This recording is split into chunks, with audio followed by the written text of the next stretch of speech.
The auditorium was already loud before the competition even started, not with excitement, but with confidence. The kind that comes from expensive schools, polished uniforms, elite teachers, and students who had spent their entire lives being told they were the future. And everywhere you looked, there were massive displays, advanced robotics, glowing presentation screens, university banners hanging from the ceiling like trophies waiting to be claimed.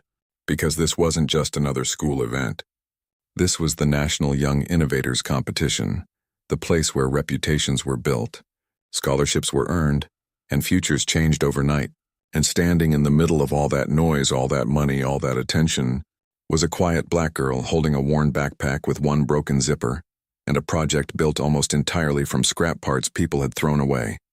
And nobody looked at her twice, not at first, because people only notice confidence when it comes dressed the way they expect.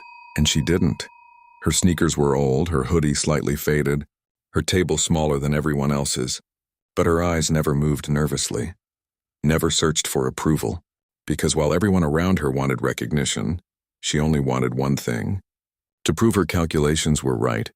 And across the room, students from elite academies walked past her setup smirking under their breath, one of them laughing quietly as he looked at the handwritten equations covering her notebook. "There's no way she did all that herself," he whispered. And the people around him chuckled instantly, because the joke wasn't really about the project, it was about her, about the fact that someone like her wasn't supposed to belong in a room like this, and she heard it. Every word, every whisper, every assumption, but she kept working anyway, tightening a wire carefully with steady hands while judges moved from table to table, praising polished presentations that looked impressive but solved nothing new. And then one of the judges finally stopped in front of her booth, staring at her machine with a confused expression. Not impressed, not curious, confused, because the formulas displayed on her monitor were too advanced, too precise, too impossible for the image they had already created of her in their minds. And after several long seconds, he looked directly at her and asked the question that would change everything. "Who helped you build this?" And the room around them slowly quieted, because everyone nearby already knew what he really meant.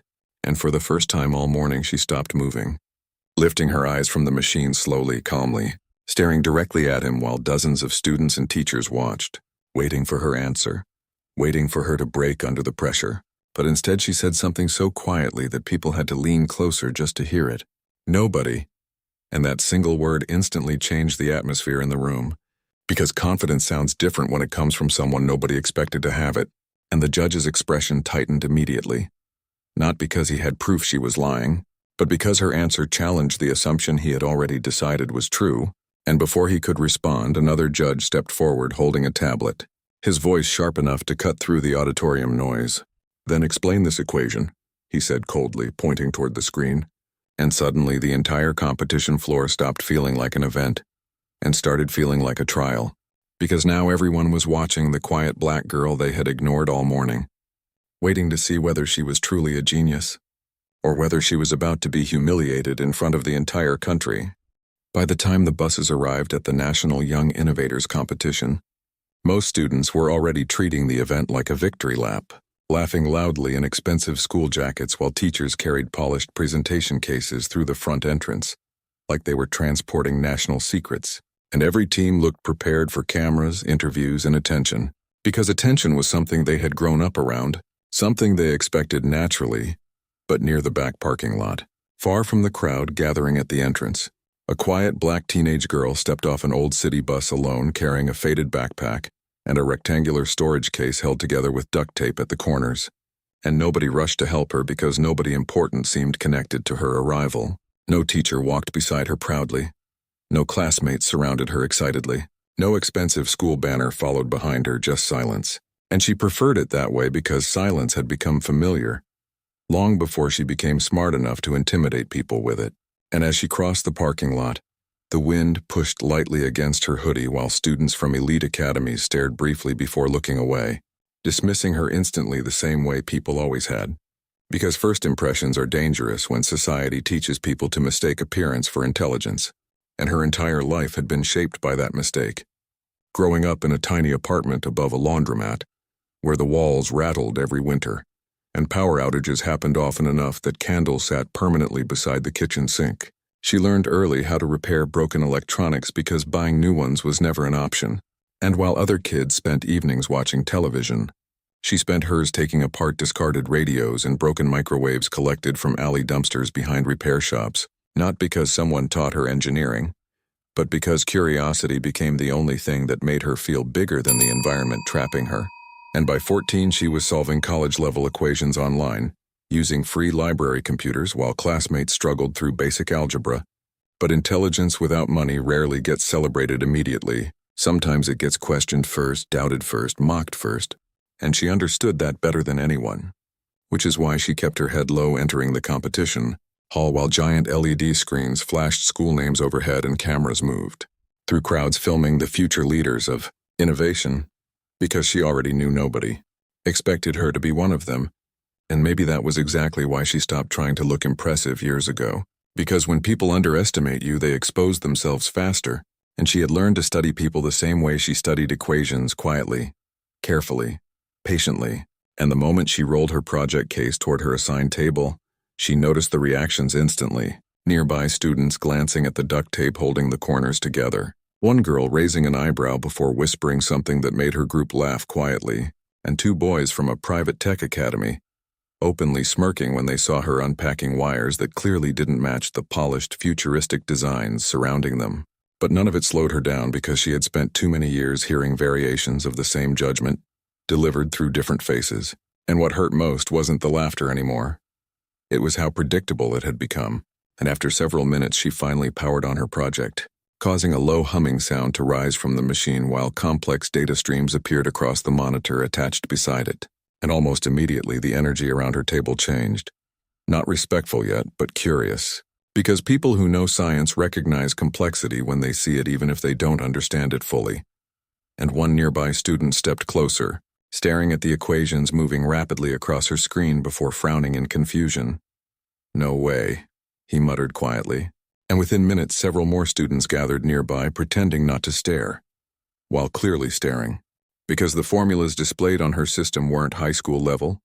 They weren't even normal university level.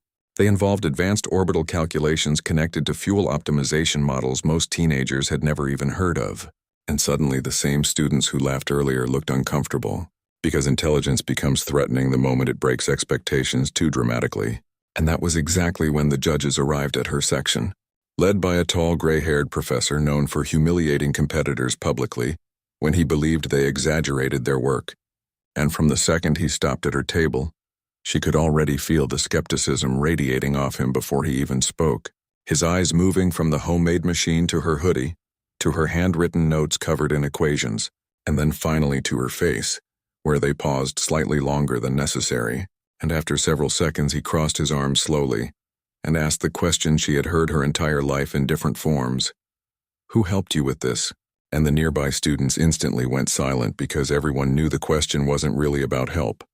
It was about belief, about whether someone like her could genuinely create something advanced enough to stand beside projects built by elite schools with million-dollar funding.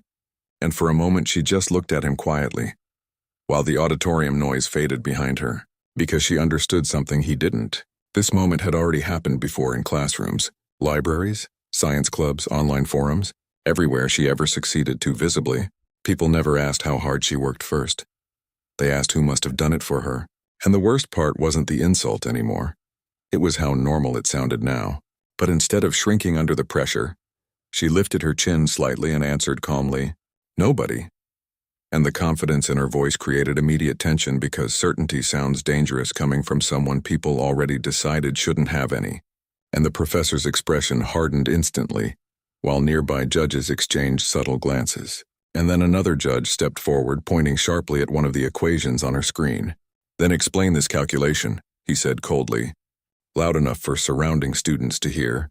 And just like that, the competition floor transformed into something darker than a science event, because suddenly the quiet black girl standing alone at the smallest table in the room wasn't being evaluated anymore. She was being tested for permission to belong.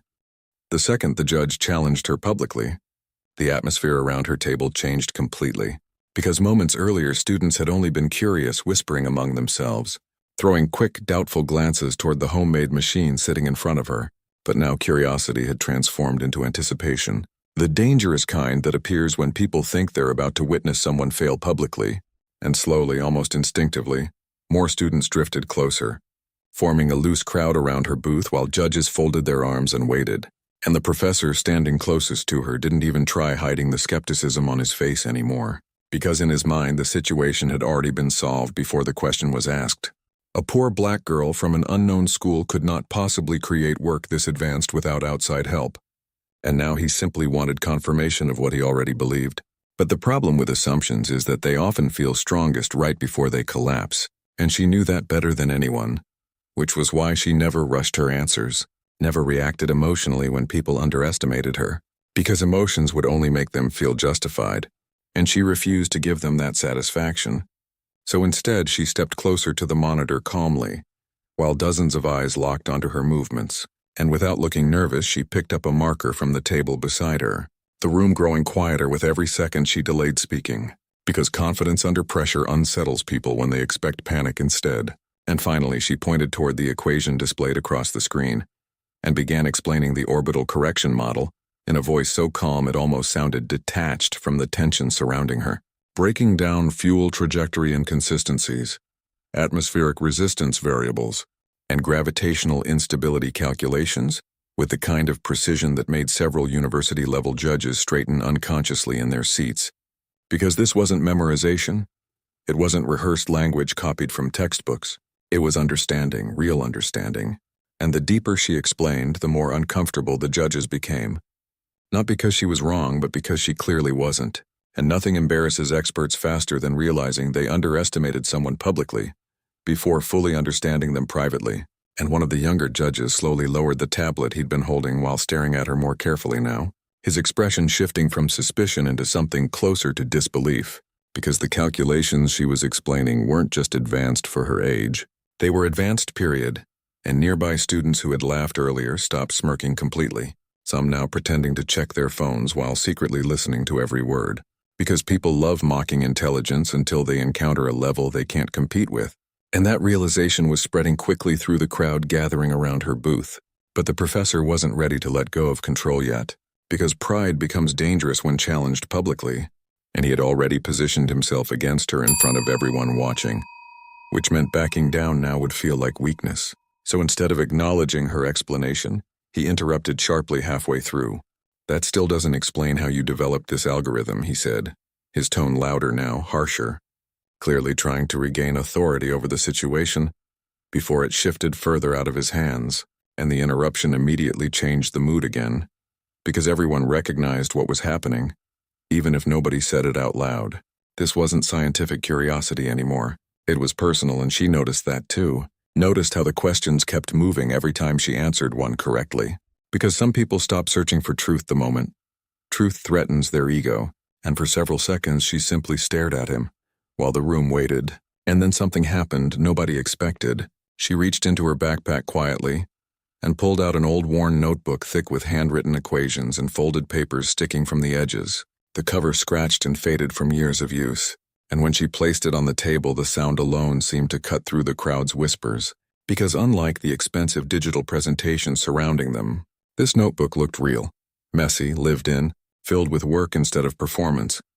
And slowly she opened it page by page, revealing years of calculations, corrections, failed attempts, redesigned formulas, every stage of the project documented by hand dating back almost 3 years. And the crowd surrounding her grew silent in a completely different way now, because authenticity is difficult to fake at that level. And the judges could see it immediately.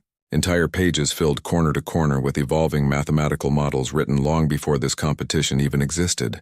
And for the first time, the professor hesitated visibly, his confidence slipping just enough for everyone nearby to notice. Because evidence changes power quickly, especially public evidence. And before he could recover, another voice suddenly came from deeper in the crowd. "Wait." And all heads turned toward a student from one of the top engineering academies staring wide-eyed at the notebook in disbelief. "That formula," he muttered quietly, stepping closer toward the table. "That's impossible." And the room tightened instantly because those words carried a completely different meaning now. Not mockery, but shock. And the student pointed directly toward one of her handwritten pages before looking back at the judges. "That's the same instability problem NASA's been trying to reduce in long-range orbital fuel systems," he said. and suddenly the crowd exploded into whispers loud enough to echo through the competition hall. Because now this wasn't just a science fair anymore. Now people were hearing one impossible idea after another connected to the quiet black girl standing alone at the smallest booth in the room, and the judges looked rattled for the first time all morning, exchanging tense glances while cameras from nearby media crews slowly began turning toward her table. Because attention follows disruption naturally, and disruption had officially arrived. But even then she didn't smile, didn't celebrate, didn't react emotionally to the sudden shift happening around her. Because she understood something nobody else there understood yet. This wasn't the hard part. The hard part was still coming. Because once people realize they underestimated you, they rarely apologize first. They look for another reason to doubt you instead. The whispers spreading across the competition hall should have changed everything for her. Because moments earlier people barely noticed her existence, and now, entire groups of students were crowding around her table, trying to understand the equations filling her notebook. But attention does not always become respect. Sometimes it becomes suspicion instead, especially when talent appears in a form people were never prepared to accept. And the judges standing in front of her booth looked increasingly uncomfortable. Not because they discovered she was wrong, but because they were beginning to realize she might actually be right. And that possibility threatened more than just their assumptions. It threatened their authority because experts are expected to recognize genius instantly, not challenge it publicly before understanding it privately. And the professor who had questioned her from the beginning could already feel the atmosphere shifting away from him. Cameras slowly turning toward her booth. Nearby students openly discussing her calculations. Younger judges exchanging uncertain glances. And pride mixed with embarrassment creates a dangerous combination inside people who are used to being respected automatically. Which is why instead of acknowledging what everyone else was beginning to see, he doubled down harder. "Where exactly did you get these formulas?" he asked sharply, loud enough for surrounding crowds to hear. And the tone of the question instantly changed the mood again, because accusations sound different from curiosity, and the surrounding students recognized it immediately, some leaning forward waiting for drama, while others watched quietly with growing discomfort, because even those who doubted her earlier could now sense the line being crossed publicly. But she stayed calm, almost unnaturally calm considering the pressure surrounding her. And that calmness irritated him even more because people expecting guilt usually look nervous, defensive, unstable, while she looked steady, focused, controlled, like someone who had survived worse than judgment from strangers, and maybe she had. Because while students around her grew up in homes filled with support systems and expensive tutors, she spent most nights solving equations alone beside flickering kitchen lights while her mother worked double shifts downstairs at the laundromat. And loneliness teaches discipline differently than privilege does. It forces you to become your own motivation long before the world notices your effort. And she carried that discipline now like armor while cameras slowly gathered around the booth. Reporters whispering into microphones after hearing someone mention NASA. Because suddenly the event organizers realized they might have stumbled into a story larger than the competition itself. And that realization only intensified the tension around her. Because attention increases pressure fast, and the professor seemed determined to push her until she cracked under it. "These calculations are beyond college level," he continued coldly. "So either someone helped you, or you copied this work from somewhere else." And the accusation landed heavily across the room because now he wasn't questioning her intelligence anymore. He was questioning her honesty. And several students exchanged awkward glances immediately while nearby teachers shifted uncomfortably. Because deep down everyone understood why she was being challenged this aggressively. They just didn't want to say it aloud. And for the first time all day, something flickered briefly across her face. Not fear, not guilt. Exhaustion. The exhaustion that comes from realizing success still isn't enough to protect you from assumptions. People decided before you even opened your mouth. And she looked down at her notebook for several seconds while the room waited silently. And in that silence, memories flooded her mind too quickly to stop. Teachers accusing her older brother of cheating every time he scored highest on tests. Store owners following her mother through aisles without reason. Classmates laughing whenever she answered difficult questions too confidently, because society had trained her early to understand an ugly truth. Brilliance becomes suspicious the moment it comes wrapped in black skin and poverty together. And that truth hurt more because she wanted science to be different. She wanted equations to exist beyond prejudice. But standing there under the harsh auditorium lights while strangers questioned years of work, she realized something painful. Even intelligence gets filtered through bias before people allow themselves to believe it. And suddenly one of the event coordinators stepped forward nervously, whispering something into the professor's ear, while pointing toward the giant competition screens hanging above the stage. And immediately his expression changed, tightening sharply as he turned toward the displays where a new announcement appeared in bold letters across the hall. Final challenge round live problem-solving event. And confusion rippled through the crowd instantly, because the competition never added surprise rounds publicly, especially not this late in the day. But before anyone could ask questions, the main auditorium lights dimmed, slowly, while giant projection screens illuminated the room with a complex mathematical simulation connected to deep space navigation instability. And within seconds, even experienced university teams looked alarmed, because the problem displayed overhead wasn't high school level anymore. It was advanced aerospace mathematics involving orbital drift variables so difficult most students wouldn't even understand the terminology being used. And the announcer's voice echoed through the speakers calmly. Due to unprecedented developments in today's competition, judges have approved a live challenge round. Any participant capable of solving this instability equation will automatically advance to national recognition review. And the entire auditorium exploded with noise because everyone immediately understood what that meant. This wasn't just another challenge. This was a test designed to expose whether the quiet black girl standing alone near the smallest table truly understood her own work, or whether she had somehow fooled everyone watching. And slowly all eyes returned toward her, while cameras repositioned aggressively around the room, because now the competition had transformed completely, no longer about projects or presentations but survival under public pressure. And she stared silently at the impossible equation glowing overhead, while whispers spread around her like wildfire. Students already predicting she would fail publicly, judges watching carefully for hesitation, reporters preparing headlines before the challenge even started. And somewhere deep inside her chest, fear finally appeared for the first time all day. Not fear of the equation itself, but fear of what failure would confirm in the minds of everyone already waiting for permission to doubt her again. The moment the final challenge appeared across the giant auditorium screens, the energy inside the building changed completely. Because this was no longer a competition built around polished presentations and prepared speeches. Now it was raw intelligence under pressure, live, public, impossible to fake. And the equation glowing overhead looked brutal, even to experienced professors sitting near the front rows. A deep space orbital instability model, connected to fuel efficiency drift during long-range planetary travel. The kind of mathematical problem most students wouldn't even attempt to read twice. And almost instantly panic spread across the competition floor as elite academy teams huddled together, whispering frantically while judges exchanged uneasy looks, because everyone understood the truth immediately. Whoever solved this challenge would own the entire event, and whoever failed publicly would be remembered for it too. And somewhere in the middle of all that noise, the quiet black girl everyone had doubted stood completely still, staring at the equation while the giant digital timer above the stage began, counting down slowly from 60 minutes.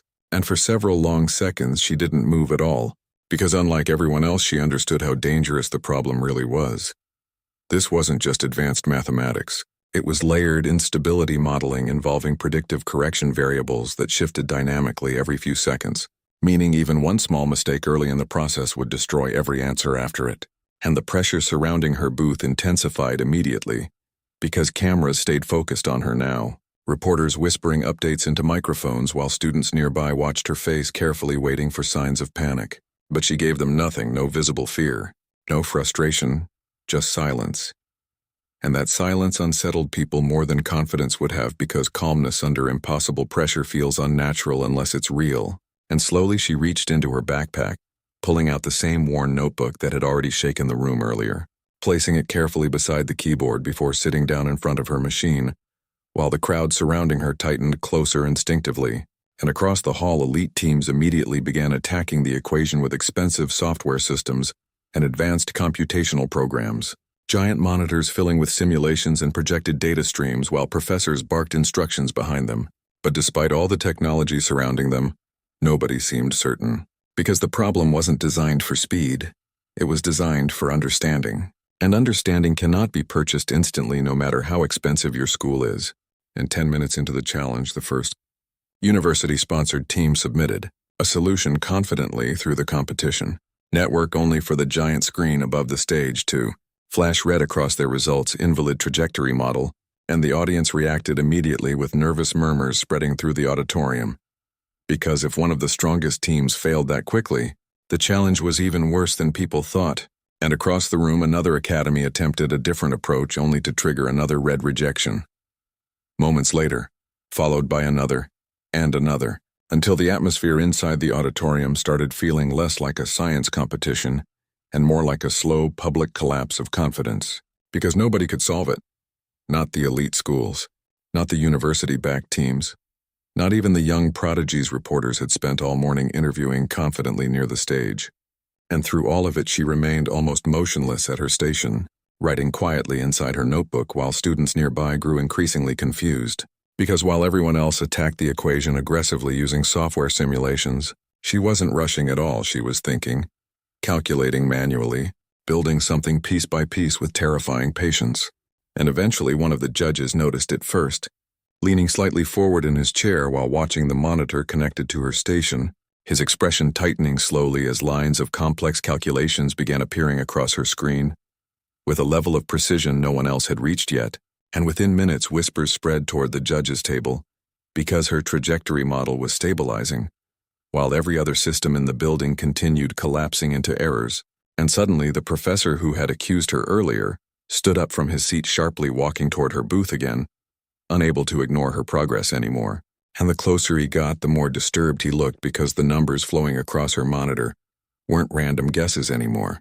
They were clean, elegant corrections solving instability layers that entire university teams were still struggling to understand, and nearby students noticed his reaction instantly, causing more people to crowd around her station, while cameras repositioned aggressively trying to capture her screen. And still she barely reacted to the attention surrounding her because she had disappeared mentally into the mathematics itself, fingers moving steadily across the keyboard while handwritten equations filled pages beside her faster and faster.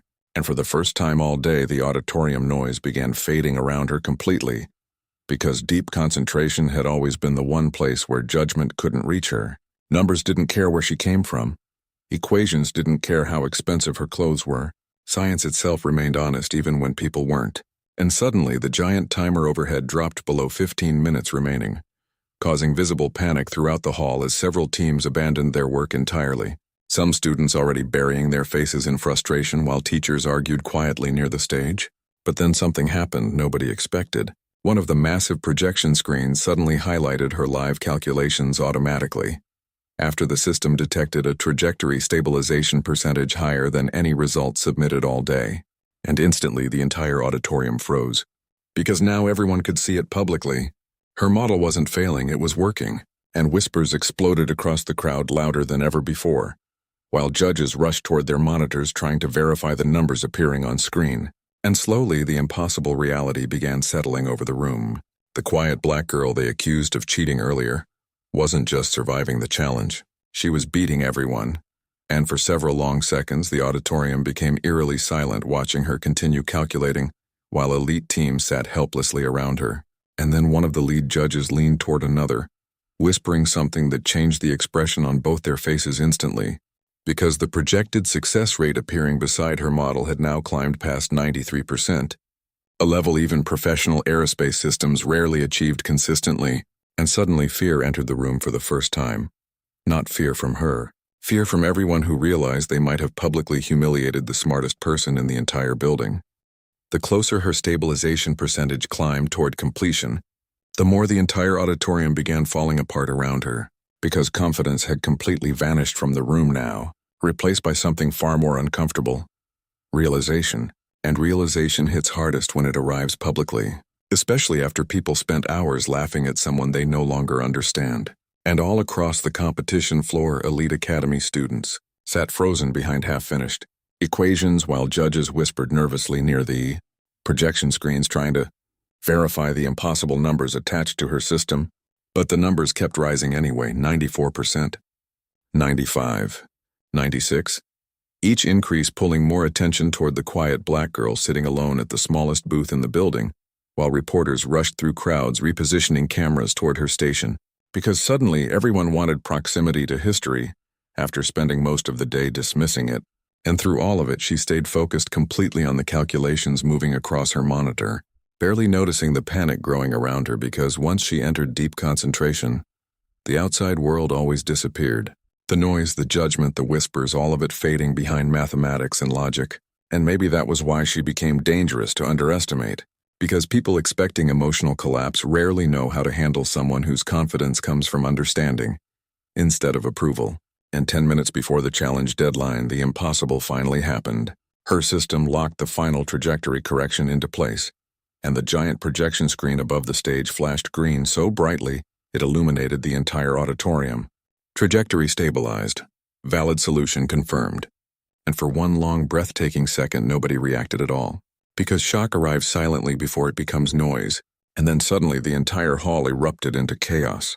Reporters shouting questions, students standing from their seats in disbelief, judges rushing toward the stage while cameras zoomed aggressively toward her screen, because what just happened wasn't supposed to happen. Not here, not by her, not in front of everyone who had already decided she didn't belong. And even the announcer standing near the stage looked completely unprepared as he stared toward the verification monitors with visible disbelief. Because according to the system results, not only had she solved the challenge correctly, she solved it faster and more accurately than several university-level benchmark models included in the competition database. And whispers exploded across the room immediately, some students staring at her with awe while others looked almost angry. Because genius becomes difficult to accept when it destroys assumptions people felt emotionally attached to, and the professor who questioned her earlier looked especially shaken now, standing completely still near her booth, while the crowd around him surged louder every second, because moments earlier he controlled the narrative surrounding her, and now that narrative had collapsed publicly in front of cameras, students, reporters, everyone. And humiliation feels different when it rebounds against the person who created it. But before anyone could fully process what had happened, another voice suddenly cut through the noise from near the judge's table. There's no way she solved that alone. And instantly the atmosphere shifted again because accusation had returned, sharper than ever, and several heads turned toward one of the senior judges, glaring toward her screen with open disbelief, while nearby reporters immediately raised microphones closer, sensing fresh conflict. And the judge stepped forward, visibly frustrated, before pointing directly toward her monitor. "Run a plagiarism scan," he demanded loudly. "Check external data access. Check unauthorized network activity. Check everything." And the room reacted immediately because deep down many people still wanted permission not to believe what they had just witnessed. They wanted an explanation easier than accepting the truth standing in front of them. And she slowly looked up from her monitor for the first time since completing the challenge, while cameras locked onto her face waiting for emotion. Anger, tears, panic, something. But she only looked tired. Not physically tired, emotionally tired. Tired of brilliance always arriving handcuffed to suspicion. And while technicians rushed toward the competition, servers, students nearby whispered intensely among themselves, some defending her now while others repeated the same doubts spreading earlier in the day. Because society trains people to question extraordinary black success before celebrating it, especially when it appears smarter, calmer, and more capable than expected. And the worst part was she already knew exactly what was happening before anyone spoke, because this moment had followed her entire life, every achievement eventually becoming an investigation instead of recognition. And then suddenly one of the competition technicians froze while staring at his monitor, his face draining of color visibly before he turned quickly toward the head judges, whispering something urgent. And almost immediately their expressions changed too. Confusion first, then shock, and within seconds multiple officials rushed toward the main control desk near the auditorium stage, while reporters stretched forward trying desperately to hear what was happening, because the atmosphere inside the building had shifted from controversy into something stranger, something bigger. And then the giant screen above the stage suddenly flickered, before displaying an incoming external communication alert connected directly to the competition livestream network. And the entire auditorium fell silent instantly, because external interruptions during national competitions never happened unless something serious was unfolding. And the announcer stepped toward the control desk, visibly nervous, while one of the event directors lifted a headset against his ear, listening carefully. And the longer he listened, the paler his face became, until finally he looked toward the judges with complete disbelief, before speaking words that sent shockwaves through the entire auditorium. "The call is from NASA," he said quietly. But in the silence, his voice carried everywhere, and for several seconds nobody moved at all, because the sentence itself sounded unreal, Impossible, too dramatic to process immediately. But then the director continued speaking while staring directly toward her booth. "They've been monitoring the livestream challenge," he explained slowly. "And they want to speak with the student who solved the instability model." And suddenly the entire room exploded louder than before. Reporters surging forward, students gasping openly, judges staring at her in total disbelief while cameras flashed nonstop around the auditorium, because now the truth could no longer be contained or doubted quietly anymore.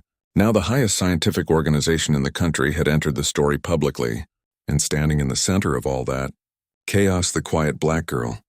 Everyone laughed at that. Morning sat completely still, staring at the glowing screen overhead while one terrifying realization spread silently through the room at the exact same time. The person they tried hardest to humiliate had just become impossible to ignore forever. The moment the words, "The call is from NASA," echoed across the auditorium, the competition stopped feeling real. Because everything that happened before that sentence suddenly seemed smaller, the laughter, the accusations, the whispers, even the challenge itself, all of it collapsing beneath the weight of what was unfolding now, and the room that had spent the entire day questioning whether the quiet black girl belonged there, suddenly found itself frozen under the terrifying possibility that they had just witnessed someone extraordinary before understanding who she truly was, and the silence that followed felt heavier than noise because nobody knew how to react properly anymore. Not the students, not the judges, not even the reporters whose cameras remained locked onto her face waiting for some dramatic emotional response. But she still didn't move, still didn't celebrate, because somewhere deep inside she had learned long ago that people changing their opinion about you too quickly can feel just as dangerous as doubting you in the first place. And near the control desk, the event director adjusted the headset again while speaking nervously to whoever was on the other end of the call, his voice quieter now, more respectful because authority shifts instantly when bigger power enters a room, and NASA carried a level of authority none of these judges could challenge publicly. And finally, the director turned slowly toward her booth while the entire auditorium watched him like a courtroom waiting for a verdict. "They want you on stage," he said carefully. And immediately hundreds of eyes followed her as she stood from her chair for the first time in nearly an hour, and the tension inside the room became almost unbearable, because just hours earlier people barely noticed her walking through the doors, and now national cameras tracked every step she took toward the stage, and the same students who laughed at her clothes earlier moved silently aside, creating space for her to pass, while reporters shoved microphones toward her, asking desperate questions she ignored completely, because the only sound she could hear now was her own heartbeat, pounding against the silence surrounding her. And as she climbed the stage stairs slowly, the giant screens above the auditorium switched to her live image, causing another wave of whispers to spread through the crowd, because under the harsh stage lighting she suddenly looked younger than before. Not weaker, just younger, a teenager carrying years of pressure in her eyes, while standing alone in front of adults who spent the entire day trying to break her confidence publicly. And for the first time, some people in the audience looked ashamed instead of skeptical, because now they could see the imbalance clearly. A child forced to defend her intelligence against rooms full of professionals who should have recognized it instead of attacking it. And near the judges section, the professor who accused her earlier sat completely silent, staring at the stage while cameras occasionally drifted toward him too, because humiliation had shifted direction now and everyone could feel it. But she never looked at him once, not because she forgot what happened, but because survival had taught her something important years ago. When people finally realize your worth, revenge becomes unnecessary. And finally, the event director handed her the headset carefully, while the auditorium lights dimmed lower around the stage, and for one terrifying second she hesitated, not because she feared speaking to NASA, but because the entire moment still felt unreal, impossible, like something built from dreams too unrealistic to trust fully. And then a calm voice finally spoke through the auditorium speakers. "Hello?" the voice said warmly. "Am I speaking with Miss Amara Johnson?" And hearing her own name spoken through the giant auditorium by someone from NASA sent another visible shock through the crowd, because suddenly, this wasn't just recognition anymore. It was personal, direct, undeniable. And she swallowed quietly before answering, "Yes." Her voice soft but steady. And almost immediately the NASA representative responded with something that changed the atmosphere forever.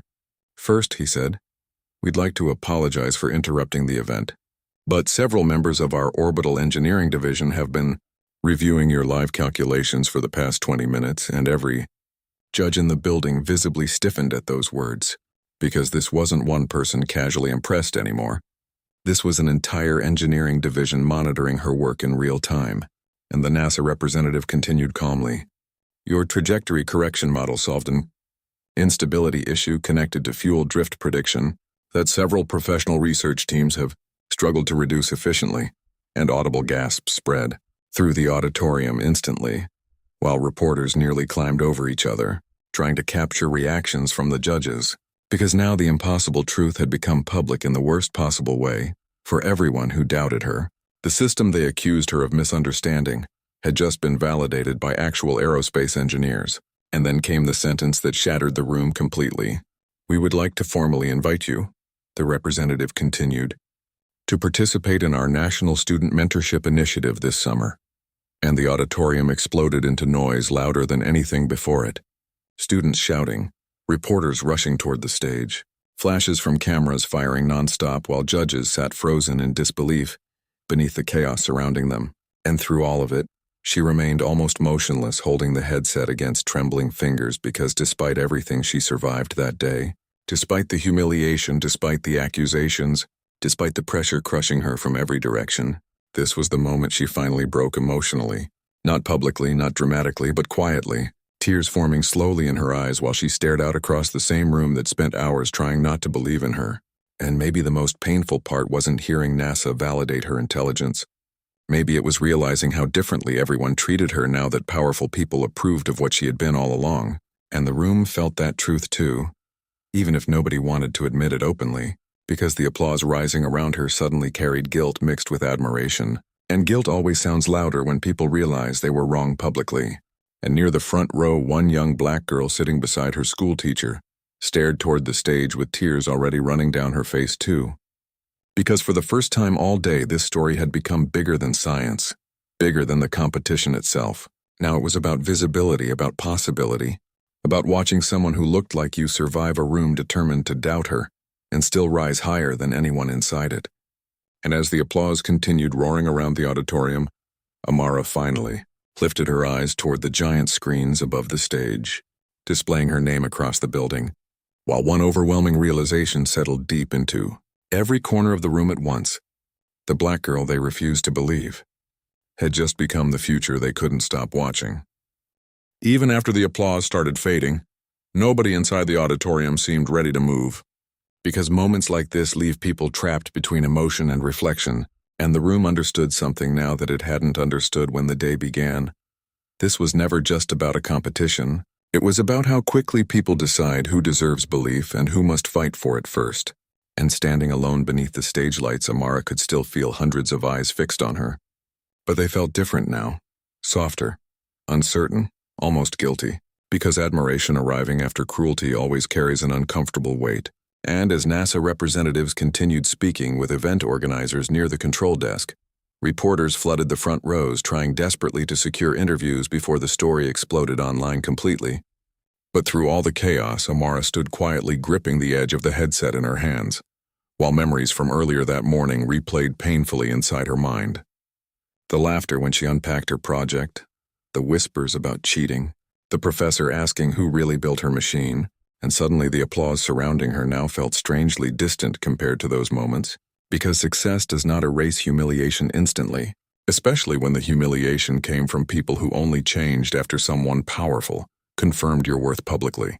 And maybe that was why her expression remained calm, while everyone around her celebrated wildly, because part of her still carried the exhaustion of needing validation from authority before people allowed themselves to believe what she already knew about herself. And near the judges section, the professor who challenged her earlier finally stood slowly from his chair, while cameras immediately turned toward him again, because everyone wanted to see what accountability looked like now. And for several seconds he hesitated visibly before walking toward the stage under the weight of hundreds of watching eyes, his confidence completely gone. And when he stopped in front of her, the entire auditorium became silent instantly because people sensed the importance of the moment before he even spoke. And for the first time all day, he looked directly at her without suspicion, without superiority, just honesty, painful, honest recognition. I was wrong, he admitted quietly into the silence. And hearing those words from someone who spent hours trying to Dismantle her publicly sent another wave of emotion through the crowd because accountability sounds different when it arrives without excuses attached to it. But Amara didn't respond immediately. Not because she wanted revenge, but because she was still deciding whether apologies mattered once damage had already been done. And eventually she nodded once, small and controlled, while cameras flashed around them nonstop, capturing the exact moment the power dynamic fully collapsed. And behind the professor, several students from elite academies watched her differently now too, no longer with mockery or disbelief, but with something much harder to fake: respect. Because intelligence had finally become undeniable, even to people emotionally resistant to accepting it earlier. And somewhere near the back of the auditorium, her mother stood quietly beside the entrance, doors still wearing her laundromat uniform, beneath an old winter coat because she came straight from work after hearing rumors. Something unbelievable was happening at the competition, and the second Amara saw her standing there, everything inside her cracked emotionally. Because no applause from strangers could ever compare to seeing the woman who sacrificed sleep, money, and stability just to keep her dreams alive, standing in that room watching the world finally notice what she always believed without needing proof first. And suddenly the entire auditorium disappeared around her as she stepped down from the stage, quickly moving toward her mother while cameras followed every second of it. And when they embraced near the center aisle, the emotion inside the room broke completely. Reporters lowering cameras briefly, teachers wiping tears from their faces, students clapping again louder than before, because moments like this reach deeper than achievement. They touch survival, sacrifice, recognition, and for the first time all day Amara cried openly against her mother's shoulder, while the audience watched silently, not out of weakness, but release. Years of pressure leaving her body all at once after spending so long carrying brilliance like something she constantly needed to defend. And across social media the story was already exploding beyond the competition itself. Clips of the judges doubting her spreading beside footage of NASA, praising her calculations publicly. Millions of people reacting in real time while headlines began appearing across news networks nationwide. But inside the auditorium, none of that mattered to Amara anymore, because the only thing she could feel was relief. Relief that she survived the room without becoming bitter. Relief that she trusted her own intelligence even while strangers attacked it relentlessly. And eventually the event organizers approached again, asking if she wanted to speak one final time before the competition officially ended. And after several seconds she accepted quietly before walking back toward the stage under complete silence from the audience. And this time when she stood beneath the lights, the atmosphere felt entirely different. Not because people suddenly discovered her value, but because they finally stopped trying to deny it. And she looked slowly across the auditorium at the same faces that doubted her hours earlier, before speaking softly into the microphone. "When people look at someone like me," she began calmly, "they usually decide what I'm capable of before I ever say a word." And the silence inside the building deepened instantly, because every person there knew she was telling the truth. "Today wasn't the first time someone thought I cheated," she continued, her voice steady despite tears still visible in her eyes. "And it probably won't be the last." And several judges lowered their heads quietly while students listened motionless around the room. "But someday," she said softly, "there's going to be another black girl standing where I stood today. And maybe she won't have to fight this hard just to be believed." And by the time she finished speaking, people throughout the auditorium were openly crying, because the story had stopped belonging only to her now. It belonged to every person who ever entered a room already underestimated before proving themselves. And after several long seconds, she stepped back from the microphone while the audience rose to their feet around her, in the loudest standing ovation the competition had ever seen. But Amara barely looked at the applause anymore, because as she turned toward the giant glass windows overlooking the darkening city skyline outside, she understood something bigger than victory itself. The world only saw a quiet black girl when she walked into that auditorium, until the universe forced them to look again.